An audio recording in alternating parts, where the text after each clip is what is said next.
Hey, I'm Alex Lam. I'm sure you've heard of rumors of people being able to see sound or people who associate certain colors with numbers and letters. Well, although this sounds made up, this is a real condition called synesthesia.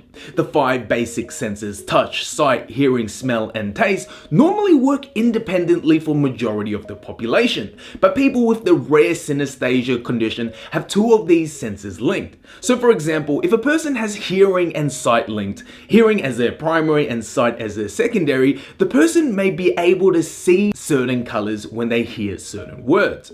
Synesthesia varies from person to person, so any type of combination between the senses is possible, and on very rare cases, 3 or more senses can be linked. The severity of the condition also varies from case to case. It could be very severe, where both senses are extremely compatible as if it were one sense, or it could be very mild, where synesthesia triggers only during specific events. The first account of the condition dates back to 1690, when philosopher John Locke wrote about a blind man who saw the color scarlet whenever he heard the honk of a trumpet. However, there is an ongoing debate as to whether Locke described an actual example of synesthesia or was simply using a metaphor. The first medical account, however, came from a German physician, Georg Tobias Ludwig Sachs, in 1812. Currently, there's little information as to how synesthesia develops. Some scientists believe that synesthesia results from cross-wiring in the brain. They hypothesize that neurons and synapses that are supposed to be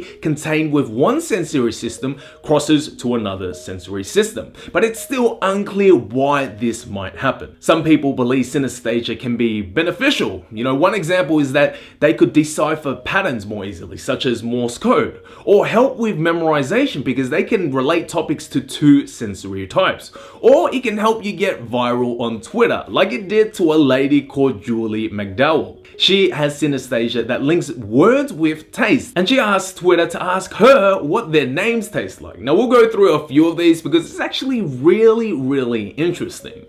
Catherine is a rusk dipped in chocolate and coffee. Barbara is a plastic colored ring. Keith is a minty chewing gum. Caitlin is a sponge cake. Tilly just buttons on an old-fashioned 1950s shop till. Fiona is the smell of hair dye. Duncan, she hates Duncan. It's a burp after eating smoky bacon crisps. She struggles with names which are unfamiliar to her. Although she can get Dal, it's a rubber duck dipped in vinegar. Cynthia is a heavy beaded dress, like something worn by Elizabeth I.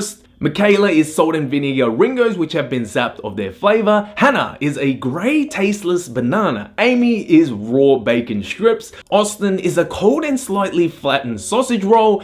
Sabrine is a soapy taste. Graham is a cold stew. The list goes on, but I'll link you to the Twitter post and a post made by IFLScience who has compiled her list. Now, apart from her, some famous people have the conditions such as Franz Liszt, a composer, Richard Phillips Feynman, a physician, Mary J. Blake, a singer-songwriter, and that's just to name a few. Personally, I think having synesthesia is sort of like having a superpower. So here's a question for you guys. If you had synesthesia, which 2 sensory types would you want linked? Let me know in the comments below. So that's the story of synesthesia. If you guys enjoyed this video, hit the like button and subscribe if you want to hear more stories. Also, be sure to check out my previous videos, and if you guys want to come and have a chat to me about history and stories, come by my Twitch channel. I stream daily. I'm Alex Lam and this is Stories of the World. Peace.